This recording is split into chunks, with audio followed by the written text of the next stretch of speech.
Good afternoon, everybody, and welcome to a webinar hosted by Loven, Intellectual Property Practice. I'm Bernard Savage. I'm a business development marketing specialist that works across professional service firms, and I'm genuinely delighted to be here today, not as an expert in rural business, but as a facilitator to facilitate a conversation with some people that are immersed in the world of rural business.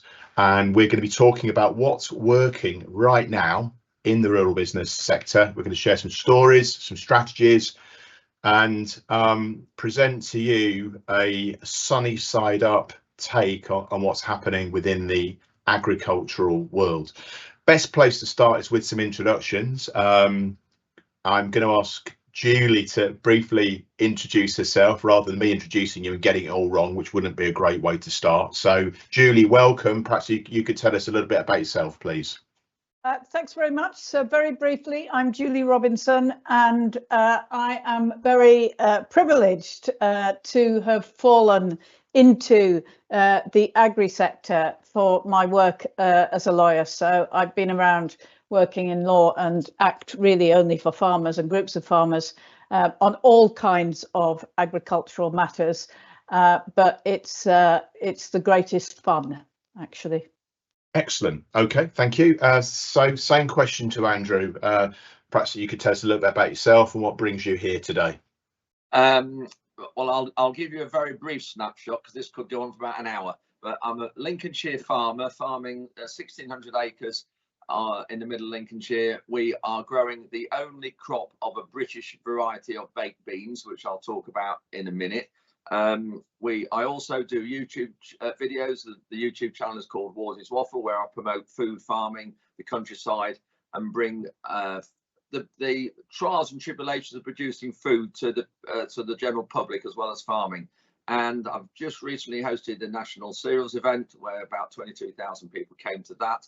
I've also, about 2 weeks ago, I've been given the label activist because I'm one of 5 farmers that's organising a lot of the protests against government, the stranglehold that the government are trying to do to British agriculture, and I'm one of 5 farmers organising the protests around the country and in London, and I've regular meetings with MPs and things in Westminster. So yeah, I've got lots of wearing lots of hats at the moment. Morning, Andrew. It's customary when I facilitate sessions that the panelists provide samples. So I do enjoy my weekend English breakfast. If you want to send me any quality produce, then I'll gladly accept Look at that. There we go. There we go. Wardy's beans. Brian, I think this might be a lively discussion, actually. Brian, perhaps you could introduce yourself, please. Hello, everybody. Yeah, I'm an agricultural engineer by trade. I'm also a farmer. We've been, as a family, been farming for over 100 years. And if you've been farming that long, you very quickly realise that diversification is the name of the game, which is why I'm an engineer. Okay. Excellent. Right, let's get into the discussion. I think it's probably evident already. We want to present a more positive picture of things. There is a lot of negativity around in the marketplace. So let's start with a question for each of you about, from your perspective, what's the most exciting or positive change that you've seen in the rural business community in the last 12 months? Julie, perhaps you could answer that question, perhaps from a legal perspective, perhaps not, I don't know. Bernard, am I going to be first for every question that you ask? No, Right, so here we go.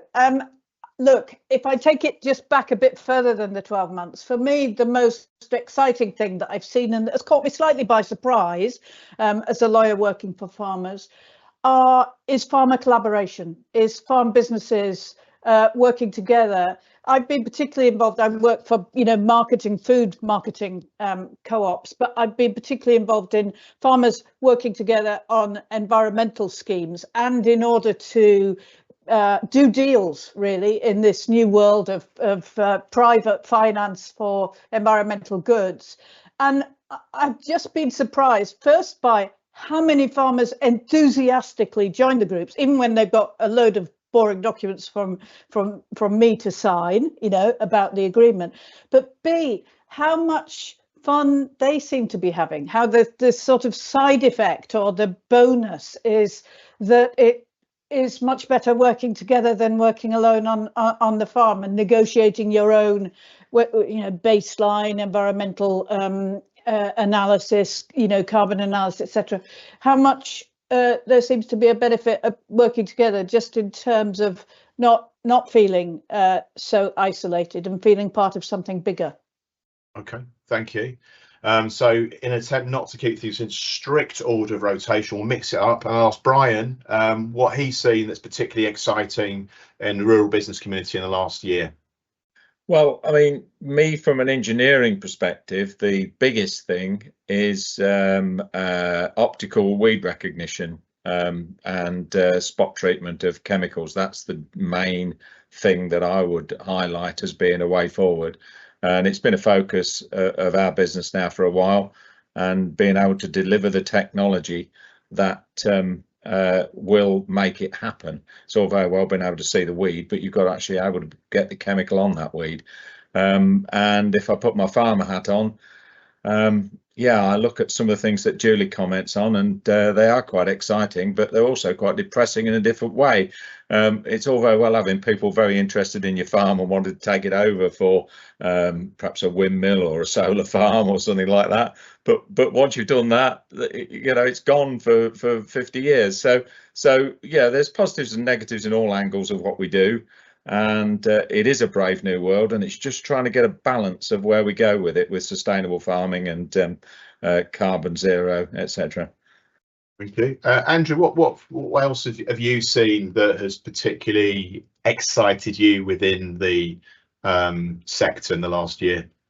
Well, I was going to say, just last week with the cereals event and the number of people that came to it, and the feeling around it, because the industry, as we know, has not had a good feeling lately, but the number of people came. It was a record attendance since pre-COVID, and I think the feeling around it, and from all the exhibitors there was a feeling that they haven't seen for a long while, despite them being a cloud in the background. So I think it's a sort of positivity and determination to get through it, and still produce food for the nation, and while looking after the environment, despite the SFI being closed and the pullback on the payments, because we need to remember, everything we do as a farmer, you can't go green if you're in the red. You need a profitable, viable industry to do that. And I think that there was a sort of a feeling of optimism around the event last week. Okay, excellent. I want to probe a bit more about this area of diversification. I'll start with you, Brian, because you kind of hinted at this when you were talking about what's exciting you. I know that diversification is something that is important to you, because it came up in the conversation that we had ahead of this event. But so perhaps you could expand a little, and perhaps from your experience, perhaps even give some guidance to others who are thinking about diversification, but perhaps don't have the confidence to go for it. Yeah, I think I would say you have to do something. Doing nothing is not an option. And one of the problems in the rural world, people just keep carrying on doing the same thing time and time again and expecting a different result. And we know that that doesn't work. So if you see an opportunity, you have to go for it, whatever that might be, like Andrew running cereals, for instance. If you get involved, you never quite know where you end up. You never end up where you think you're going, but you have to be involved, otherwise there's no journey. And for me, just getting involved in running my own engineering business and moving away from the farm 40 years ago, when I say moving away from the farm, still involved in the farm, but running a separate business, was absolutely crucial to where I am today. But I didn't know that when I did it. You couldn't imagine that it would end up the way that it has. We're now sending products all over the world. We've got patent licensing agreements all over the world, and it puts a whole different perspective on farming. But it is farming that drives it. You don't realize what a wealth of knowledge you've got within your experience of managing your own world. And if you take that outside and stick it in somebody else's world, it can take you on a whole new journey. One of the, just building on your point, Brian, I want to ask you, Andrew. One of the things that strikes me, and I'm from I'm not from a farming background, but I have spent in the last 20 years working with both business advisors and indeed farmers directly in terms of working with professional advisors that agriculture is important. One of the things that strikes me, or I've inferred from listening to both of you, a lot of this seems to be about mindset, about confidence. Perhaps you could give me your view, Andrew, on how important mindset is, and perhaps even share with listeners any tips that you can provide about how to overcome perhaps that mental block, and people that have heard about diversification perhaps are nervous about going for it. Well, I think it's interesting. I mean, not everybody's as bold or gobby as I am, and I think if you stand still, which it's very easy to do that, it's easier to stand still than sort of progress. And if you stand still, we all know what happens very quickly. Standing still means you go backwards. But I've done various courses over my lifetime, and the leadership course is one I did, and I've highly recommended doing some of these courses. And the course I did was run by the Institute of Agricultural Management, and I did that in 2013. And I no doubt wouldn't have started or done some of the things. I started Forage Aid, a charity to help livestock farms. Well, when I started that charity, I hardly knew the front end of a cow from the back end. But when I started the charity, it was because we had huge weather events. We'd had thousands and thousands of sheep, 80,000 of sheep buried alive under snow in Cumbria and Wales in March 2013. And I started the charity then to help them. And so I think doing these courses and doing things like that you've got to get out your comfort zone to do things. And I'm a big believer in that. But what these courses taught me is there are two types of people in life. You're either a player or you're a spectator. Now, if you're a player, you lead. You are doing something that leads by example. You're a player in the game of life, if you like, and you are looking at directing proceedings on the pitch. Whereas if you're a spectator, you're looking at other people to lead, and it's which are you? And I would much rather be a player than a spectator. And I think it's how you look upon yourself, and whether you choose to do any of these courses to take you out your comfort zone. Thank you, Andrew. I want to relate that to your world, Julie, as a solicitor, as a business advisor, engaging with people in the farming community, and ask you, has your approach changed over the years as the markets change and farmers are doing different things? Do you see the relationship between solicitor, business advisor and farmer or business owner different today to perhaps 5-10 years ago?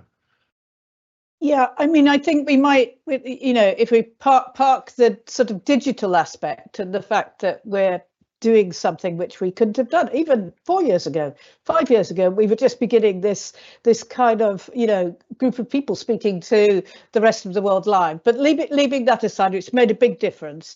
It means we can sort of work with whoever all over the country and get together at very short notice. I think the job of the professional advisors on this it is to adapt with our clients. And if I give an example, one of the, we could see if we look back, that we had a family farm, and that family farm stayed in the family for generations. And what's happened recently is that we've got to the end of the line with that. So we've got lots of farmers with kids, but no farming successors, and that's a real issue. So we have to adapt with that. And actually, what we can see happening is that there are solutions roundabout. I mean, you might take on a third-party professional contractor to contract and manage the farm but keep it in the family. But you might actually work with the next neighbouring farmer who's got a next generation who wants a bigger opportunity to farm and do that. So we have to work with the landscape as it's developing, and hopefully we can add value in that and help enable some of that. It's not diversification of product, it's diversification of mindset or approach, really, as to how farms are run and managed. Okay, thank you, Julie. I want to build on, I think it was you, Brian, who was making the point, and apologies if it wasn't you, but I think it was you who made the point that sometimes farmers don't actually realise the value of what they know, and want to relate that to intellectual property, and ask one of the guys at Lovin, perhaps Keith or Tim, to help listeners understand the value of intellectual property and why they should be protecting it. Why does it matter within rural business? Okay. Yes, it's an interesting one, because most people, you talk about intellectual property and they think, oh dear, that just means big battles in courts over infringement and so forth. And in practical terms, that's the least of it. Patents have a number of functions. A patent is a business tool. There are other similar tools like registered designs, registered trademarks, and so on, and they're all forms of IP that have their uses, but it's not necessarily to establish an absolute right that you can spend lots of money in court over. So one factor that is important to some of our clients is the potential for saving a bit on their corporation tax through the use of the patent box. And that really just allows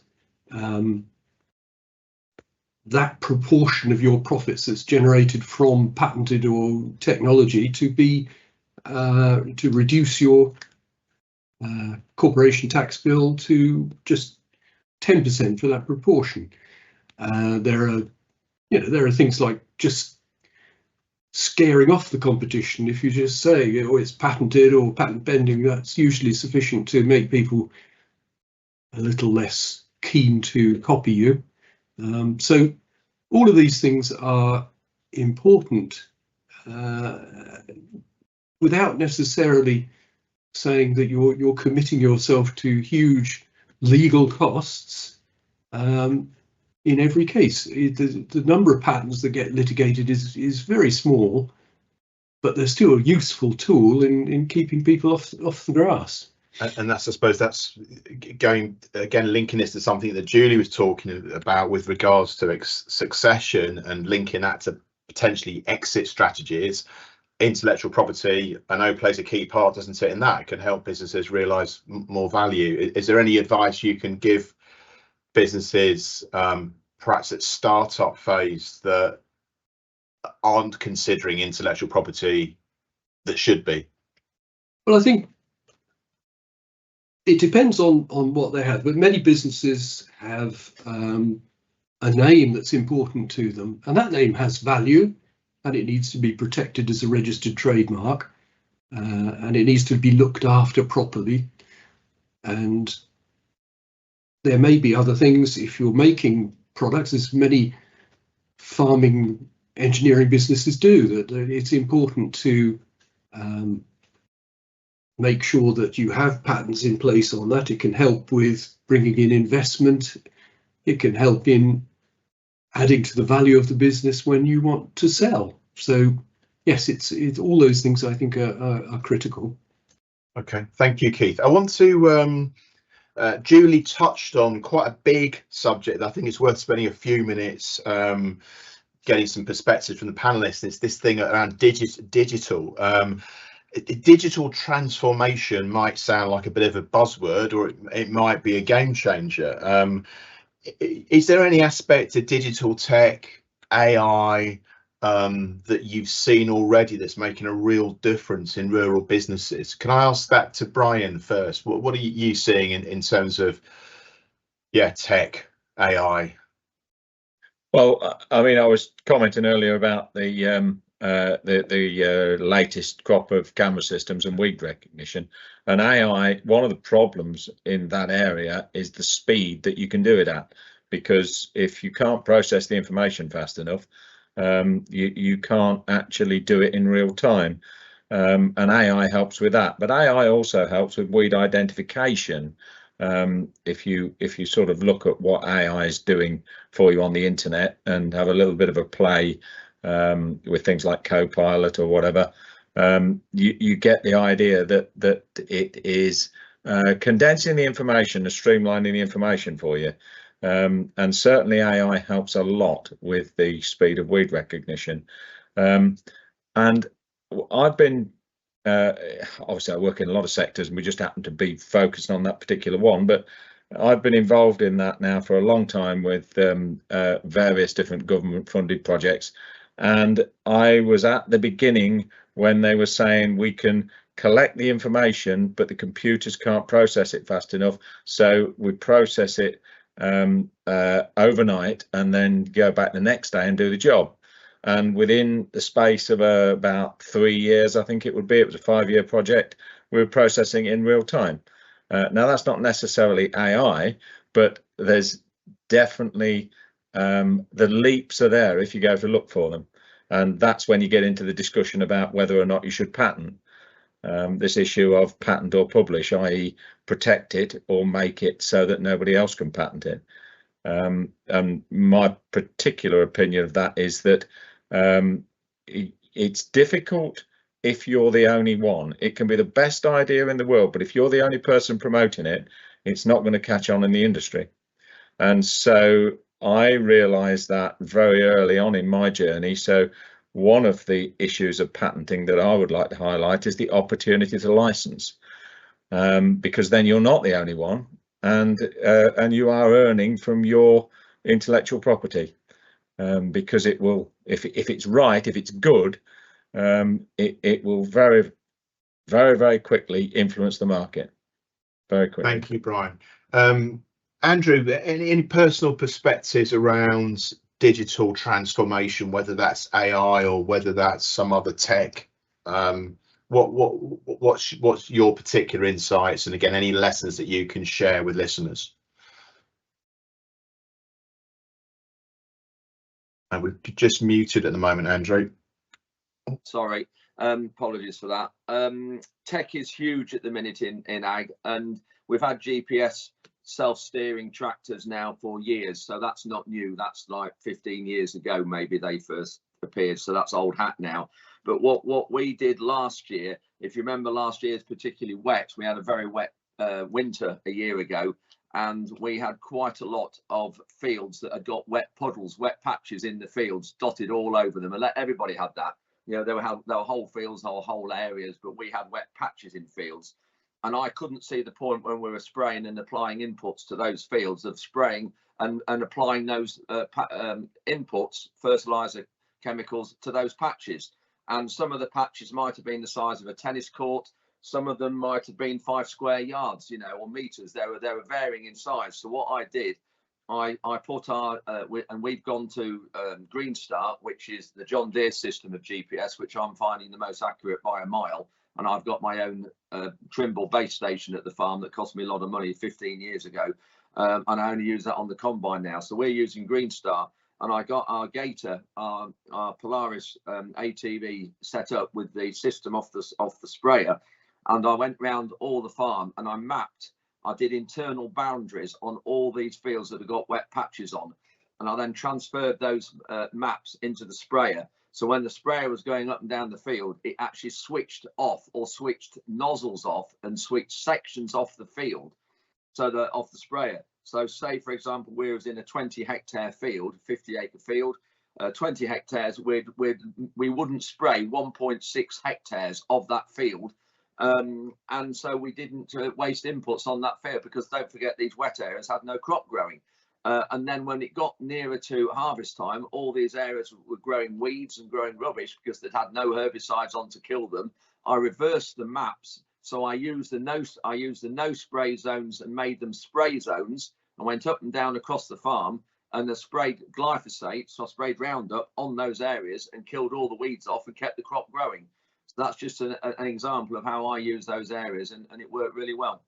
Brilliant. I'm going to keep the spotlight on you, Andrew, if you don't mind. I want to go back to something you touched on in the introduction. You talked about YouTube, and YouTube is another example of its tech. It kind of relates to diversification, and also, again, one of you made the point earlier on that we can talk about sustainability. We need to make some money, and again, it might be helpful for other people that are perhaps are less confident about marketing themselves using channels like YouTube. If you can share, you can perhaps give them a bit more confidence and share any lessons that you've learned about the value of that as a marketing tool for you and your business. Yeah, it's huge, and I think that not everybody's comfortable sat filming themselves. It depends how much you love yourself, really, I suppose, but or how much you think you want other people to love you. But I mean, I sort of, I think sometimes you've got to look beyond that and look what you're trying to achieve. And for me, I'm trying to achieve two things. I'm trying to promote what we do as a farm, as a company, but I think more to that, I'm trying to promote the industry. And there's a lot of things that goes on in farming that are hidden out the public eye, and the public don't realise. You go to a supermarket, you take food off a shelf, you put it in a trolley, you take it home, you put it in your fridge, you put it in your cupboard, and the next few days you put it in an oven, you eat it without thinking what goes on in that process between all those operations. And for me, I wanted to highlight how exactly the trials and tribulations of doing that. And I think there's a misconception, there has been for a while, that farmers go around with a sprayer and poison the countryside and just slap chemicals all over the place. Well, I wanted to get rid of that, because a lot of the things we do, because of the tech that I've just mentioned, a lot of things we do now and the way we apply products, they're applied highly accurately with GPS. And such as spraying, you might see a sprayer going across the field and the cloud of mist coming out the back. But what you need to remember is 98% of what comes out of a sprayer is water, and that's used as a carrier to take the chemical from the sprayer to the plant or to the soil. And I think that's the misconception. And the wildlife, you know, farmers now, we are only custodians of the land of the countryside. We have to leave the land for the next generation. And yes, we might own it as a family. I might run this farm, but eventually I won't be. I'll be 6 feet under and somebody else has that. And I would not want to be ruining the soil or ruining the atmosphere for the next generation to have less benefit than what I've had. And I think we need to look upon this. And me here, we've got 8-metre margins around every single field with wildflowers in. And as a result of that, we've had those now for 20 years. I first put those in exactly 20 years ago. And we've now got an increase in grey partridge populations because of that. And all those little things. And for me, YouTube is just to highlight the things that we are doing in producing food, and the massive amount of capital investment. And for me, there's sort of, I think there's various YouTube ways, or various ways on YouTube of doing it. And I don't hide from anything. I put all my facts and figures out there. I'm not afraid to tell what people what machinery costs, because I think a lot of what we've got is why we're in the problem we have now, because people don't understand and don't realise the value of machinery. So if someone asks me how much does a tractor cost, I'll tell them to the penny what that costs. But at the same time, that's done on a finance deal, and we pay for that machinery interest free. We pay for that machinery monthly, the same as anybody would, whether you're buying a sofa or a TV or a car. Okay, excellent. Thank you, Andrew. I want to change tack slightly now and tap into the insight that you all have around some of the pitfalls and mistakes that you see people making. So if I could ask you, Julie, from your experience working in the farming community, are there any common pitfalls or perhaps slightly outdated mindsets that sometimes you come across? And if so, perhaps you can share, try and help other people not make some of the mistakes that perhaps you've seen made. Yeah, so okay, a couple of points. One is I know that professional advisor bills, particularly lawyers' bills, are frightening. You know, when you look at some of the figures, even just for buying a field, for changing your bank borrowing, etc. I mean, they feel really high. I think one of the, and I see examples very often of where someone has tried to do something themselves or do something on the cheap, whether it's appointing a trustee to the trust and moving things along in the trust, but without taking advice. And those things can absolutely come back to bite you in due course. So I know it's a pain, but it's always worth, and it's the same whether we're talking about trademarks, patents, whether we're talking about land valuation. you can't make up your own land valuation. You might have an idea, but in the end, you need an expert to do it. And the same with some of the documentation. So that's my pitfall number one, is you're not saving money in the long term necessarily by not taking the correct professional advice.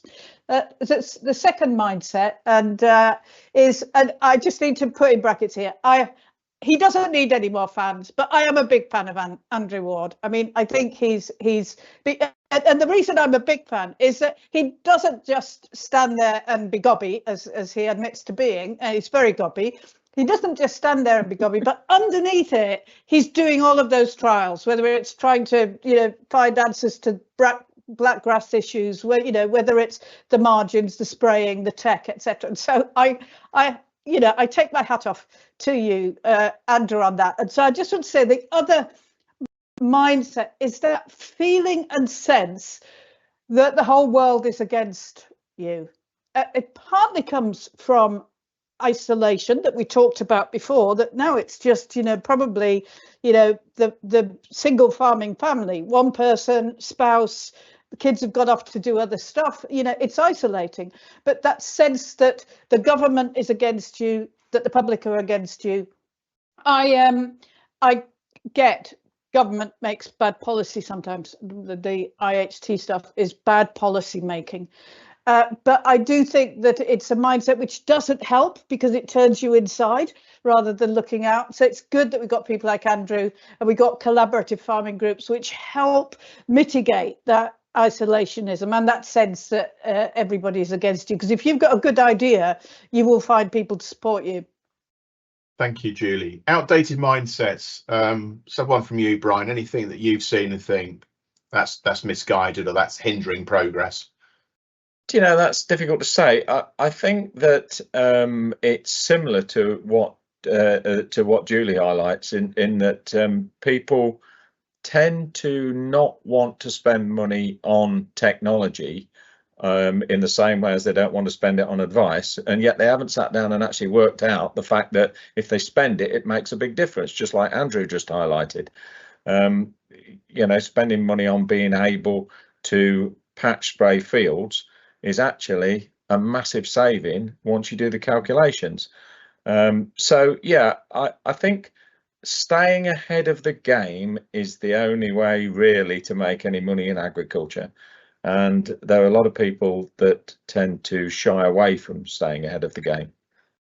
Okay. You can jump too far, too quick, mind. You have to think about it, but yeah. But that's what I would say. You need to analyze what's out there, consider it in relation to what you do, and not bury your head in the sand. Okay, thank you, Andrew. Same question to you. Yeah, if I could just go back, I mean, whether that this is answering your question or not, but just going back to YouTube, two positive things I've had from it. One viewer came up to me at the Cereals event and thanked me for helping him get through his mental health issues. He said he first spotted me when I'd got about 200 followers, and I've got something like 22,000 now. And he's been watching my videos, and he finds that my videos help him come to terms with all the trials and tribulations he has, and he's suffered very much, and he's told me a lot of things that he's gone through, and I won't go through those, but he has suffered hugely, and he says watching my videos and the things we're doing has helped him massively. And another thing that I did in that respect was with the Forage Aid, with the charity that I started, and again putting that out on YouTube, I noticed there was a farmer down in Cornwall who replied to my videos in the comments section, and one or two, and this has been going on about for a year, and he would only reply once every 6-8 weeks, maybe once every couple of months. But I noticed there was a bit of a tone in his comments that was very worrying to me, and I've sort of been trained in some of these from Forage Aid, from having my times linked up with RABI and FCN, the other main farming charities, and it alerted me to him, and I sort of Forage Aid has joined with the Addington Fund about a year ago, which is a farming housing charity. So I alerted this chap, and I knew he was from Cornwall. And then he sent me a message that said that he was not happy in his current life, and he hoped he would be happier in his next life, which straight away, that was it for me. So we tracked him down, and through various means and the other charities, and we got help to him, and I got the most wonderful message back from him that saved his life, which this is just another example of how social media and things like that we do. We don't realise that we're doing it, but things like that, we have a massive influence. So perhaps there's a sort of lesson there. I mean, great story. There's a lesson there to people to just have the confidence to speak up and reach out, and there is support out there. Yeah, that's right. And I think it's as well, I was just lucky that I'd spotted this because I knew the signs, because I've been associated with the situations and horrendous livestock farmers' perils over for the last 12 years. So I sort of know what to, if you like, what to look for. But yes, you're quite right. It's having the confidence to speak out. And I think now we've got a lot more, there's a lot more reason, if you like, and a lot more openness within that now, because it's not the hidden subject that it was. Well, I'll stick with you, Andrew, for if I can. What drives you on a personal level? You come across, you speak with a lot of conviction. It's clearly you feel very strongly and feel a deep rooted connection within the community. What's driving you? I don't know really. I think a lot of the things that I talk about is that I've done. And I mean, there's a whole load of it, and I say we could go on this for the next 3 hours. But one of the things that I do, as Julie said, I do a huge amount of trials here, and there's a lot of land agents will say this is what your costs need to be, this is what you need to be, these are the yields you should do. Whereas with me, I talk at a lot of conferences around the country, I talk at conferences abroad as well, and I chair conferences and host things like that. But everything I talk about from the heart, because I've done them, and I give my own facts, my own figures, my own version of events. I'm not saying this is what you should do. I'm saying this is what we've done. And Julie mentioned blackgrass, and we have got rid of blackgrass. I won't say got rid of it. We have got to the point now where we have no blackgrass going through the combine. And it's one thing that people defeat themselves by saying, I can't do that. Mm-hmm. And it's like we've said earlier on. I think Brian mentioned it by saying you defeat yourself by saying you carry on doing the same thing, expect a different result. And the controlling blackgrass or not controlling is one thing. So I think it's the mindset, and it's having the confidence to try new things and try get out your comfort zone. That's what I say. And I just love talking to people, and I love interacting with people, and I love promoting our industry. Fantastic. Julie, what drives you?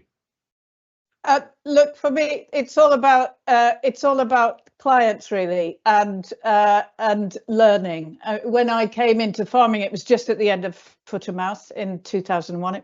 It had been a really difficult time for the sector, and continued to be. And I fell into the National Farmers Union as a lawyer, and since then, every day is a learning day. And I just, as long as my clients are developing, growing, hitting policy changes, difficulties, whether it's technical difficulty like blackgrass, whether it's the changing world of AI and tech, it just gives me an opportunity to learn with them, really. And that just gives me a real buzz.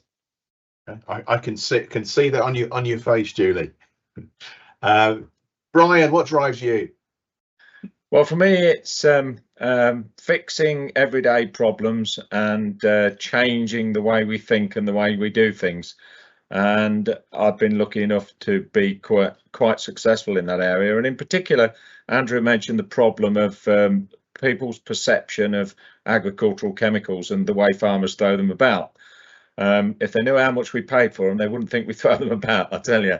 And I've been very successful in completely changing the efficiency of the way a lot of chemicals are applied within the whole industry worldwide. So it's finding things like that make a massive difference. And we're still, we've had most of the low-hanging fruit, but we're still finding it. Things like GPS control that Andrew mentioned, that's been out there for a while, and some people are getting into it now. We've been doing it for quite some time, mapping patches that we don't think are worth bothering with, and mapping other patches that we think we might do something different with. So spatially variable application, basically. And the latest thing that's been driving me is particularly important with this idea of patch spraying that Andrew mentioned. where you go through and you spray one product on the field and you spray another product on the bit that you're not cropping, and that's being done now in 2 passes. And the latest thing that I'm working on is being able to do that in a single pass. So you can actually drive through a field, you can apply one product to one area of the field and another product to another area of the field in real time, and without substantial modification to the machine that's doing it. So we've been working on a system that will fit to literally any sprayer. So you don't have to have one of my machines to do it. All you have to have is the bolt-on bits that fit to almost any machine. Okay, I'm mindful of time, and we're going to be wrapping up in a few minutes. What I'm going to ask of each of you before we wrap up is if you could perhaps share one, just one practical tip to leave with listeners. Hopefully on a positive note. You've been positive throughout, but one practical tip based upon your insight, your experience, that might just help someone else within the rural business community protect and grow their businesses and perhaps feel more fulfilled. Andrew? Easy one for me, really easy. Don't be afraid to experiment. Standing still, you very quickly go backwards, as we've said a little while ago. So for me, don't be afraid to experiment, try new things, and don't be afraid to make mistakes. The only way you learn is by making mistakes, but what you mustn't do is make the same mistake twice. Brilliant. Thank you, Andrew. Same question to Brian. It's really the same answer. If you see the problem, go after the answer. Don't leave it alone. Just go after the problems. Okay. Julie? Yeah, and I think mine is connected as well. It's, go outside yourself, go and join a group, join a farmer benchmarking group, a cluster group of some sort. Don't be afraid to ask for help. And also, don't be afraid to ring professionals and lawyers for a chat without the clock ticking, because I think you'll find that a lot of us are very, very happy who are committed and work in farming to have a chat through things before the clock starts ticking. And that's not an invitation. I'm switching my phone off, everybody, by the way. On that very point, I asked the same question to Keith, because of course intellectual property, as is evident from this conversation, is part of that. So Keith, what tip would you give people from an intellectual property perspective? I think I'd echo what Julie said, which is, for heaven's sake, come and ask the questions. We won't start the clock ticking, but we might be able to point you in the right direction, and do it early, because if you leave it too long, it may be too late. So any problems on IP related matters, whether it's people accusing you of copying or whatever, brief word with a patent attorney first to find out whether you have got a problem or not, could save you a lot of grief. So that's my brief tip. Excellent. Thank you, Keith. Could I just interrupt there just for a moment and say what Keith didn't say was, and that's because he's probably not trying to sound too much like a salesman. He's the first person you need to speak to, not the second one. If you patent it before you play with it is the rule you need to work out. And if you miss that, you are in dangerous territory. Thank you very much, Brian. I just want to say thank you to each of you, really. As I said at the start, my business is working with solicitors and IP practitioners, other business advisors, and I'm very much looking at rural business and farming from a distance, but I've been quite inspired by what I've heard today. So thank you to Julie, to Andrew, to Brian for giving up your very valuable time, and thank you to Keith and Loven for actually creating this platform to facilitate conversations like this, because they're helpful. So thank you to all of you. Enjoy the sun, be lucky, and importantly apply some of the very good practice that you would have learned across this webinar. So thanks and bye for now. Thank you all. Thanks, everybody. Thank you. Bye bye.